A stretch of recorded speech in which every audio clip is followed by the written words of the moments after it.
मसाजोगचे सरपंच संतोष देशमुख यांच्या हत्येची केस दिवसेंदिवस जास्तीत जास्त कठीण होत चालली आहे। त्यातच आज त्यांची सुनावणी केजऐवजी बीड येथे हलवण्यात आली।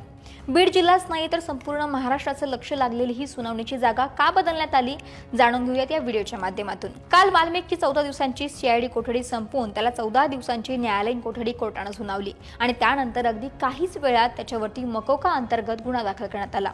त्यामुळे कराड समर्थक आक्रमक दिसत आहेत। काल केसची सुनावणी आटोपल्यानंतर त्याला बीड येथे नेण्यात आलं। रात्री त्याची वैद्यकीय तपासणी करण्यात आली।